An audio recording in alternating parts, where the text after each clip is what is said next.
Welcome to Twale TV. I can't believe I would have any reason to be smiling with all the problems confronting my club, Chelsea. But why wouldn't I be happy? Why shouldn't I merry? Because at least for once, Chelsea is not the main headlines.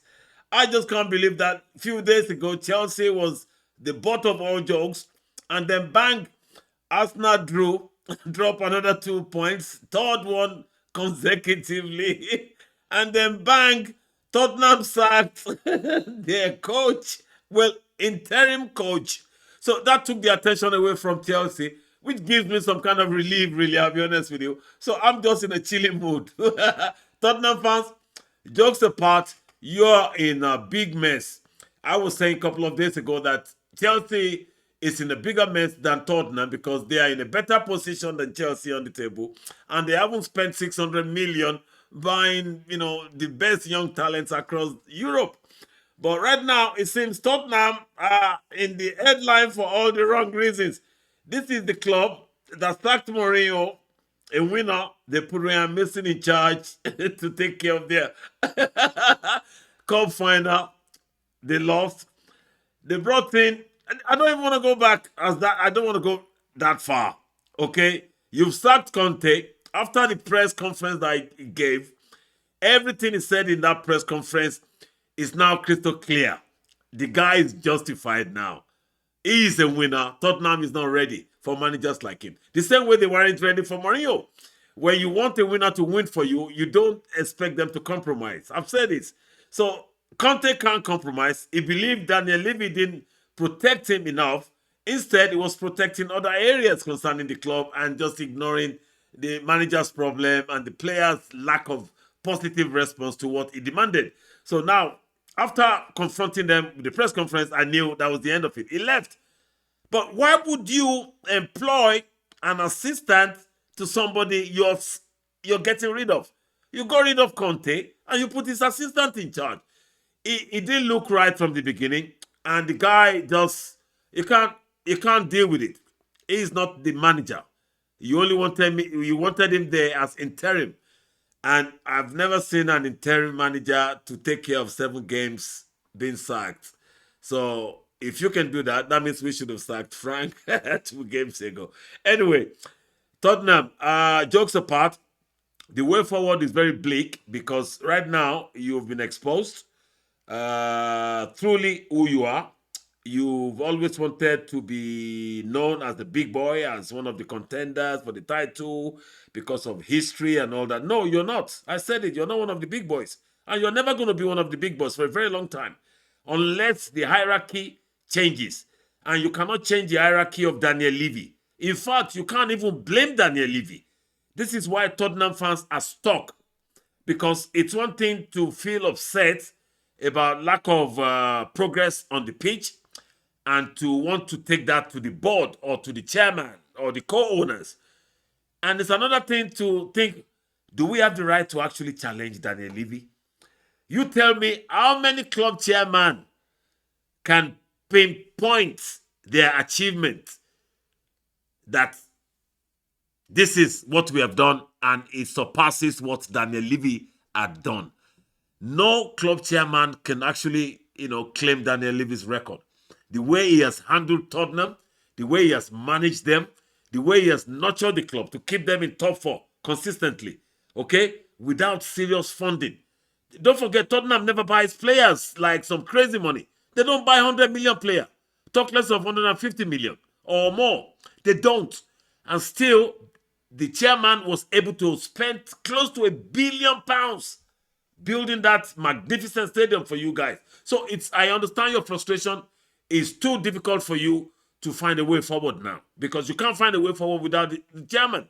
And your chairman will never spend like the cities, the Chelseas, and the Man U's. So you are always going to be a top 4 contender every year, okay, unless the situation changes. So now it's got to a point now whereby for the first time Daniel Levy came publicly to admit his faults in the whole process. So that's the end of story. You can't do more than that. So now, excuse me, Tottenham, you ain't going nowhere. And you put Ryan Mason back in charge. Ryan Mason is going to decide the tactics for Hurricane, for Oibe. He's going to decide what tactics, how to play. That's even more depressing. Sorry, Tottenham fan. I got no solution for you. I'm just excited. The pressure is off me or off Chelsea temporarily. Even with 4 defeats on the trot, I still have I still have mouth to run. That's good, Tottenham. Thank you. I would love to thank you for taking up the heat, taking the heat off Chelsea rather. So that's a good thing for me. Now let's look forward. Chelsea again. We're back again against Brighton at home. If I had to look back at what, against Brentford. If I had to look back at what Brighton did to us at home, I won't be looking forward to this game with any joy, really, because if we get beaten by Brighton, do you think any Chelsea fan will be surprised? No. We are not playing any European competition next season. That's obvious. So whoever is coming to take over. I've been watching the news today and, Mauricio Pochettino has been tipped to take over Chelsea. Well, good news, bad news. Mauricio Pochettino knows Premier League. For that simple reason, it ticked the box for me. That is, if that is the way the owners want to go. For me, as a fan, as a hardcore Chelsea fan, I would prefer Mourinho way or Ancelotti way. Okay, the proven winners. Pochettino is a proven Premier League manager, but he hasn't won anything. He won Foco in the Premier League. Excuse my language. I have to use that phrase. He won Foco. He went to France with Paris Saint-Germain. He won the league. Yes. Any manager that manages Paris Saint-Germain with all the stars there that can't win that French Ligue 1, it should be locked up. So that's no achievement for me that Mauricio Pochettino was at Paris Saint-Germain and he won the league title. So what? So for me, the guy hasn't proved himself as a top world-class manager because he's had chances to prove that. The Champions League chances he had, he didn't take it. So he's not really a top world-class manager. He got to a couple of finals.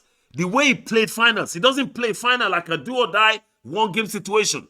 Because managers like Pochettino, like Pep Guardiola, like Jurgen Klopp, they have no plan B. Sometimes you see them losing a game like 1-0 down or 2, and it's like maybe 5 minutes to the end of the game. They will still spend 2 minutes passing the ball from the back to get to the front. You don't see that with Mourinho's.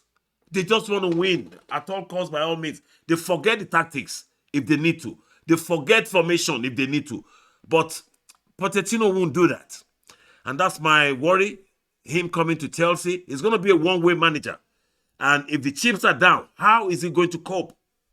Are we going to start thinking about, he's been there. He didn't win anything we should have known. He didn't win nothing with Tottenham. Why we should have known. No, there's no we should have known with Chelsea right now. The decision Chelsea makes is going to be very crucial. If it's Pochettino, I think all Chelsea fans should go on their knees and start praying. Okay? Because if this guy goes a couple of seasons without winning nothing, then the same pressure starts again. Because he's done it with Tottenham. He didn't win nothing. He played expansive, entertaining game. High press, entertaining, attacking. They won nothing. Nothing. They won nada. So if he comes to Chelsea, the only difference is Chelsea would have more money to fund, to give him, rather, and he would have more talents at his disposal to make use of. So whether that, brings about another genius in him that we haven't seen, because Tottenham can't afford to keep funding. If Chelsea can keep funding him, and that might be a good opportunity for him to prove himself that, yes, this is what I've always wanted.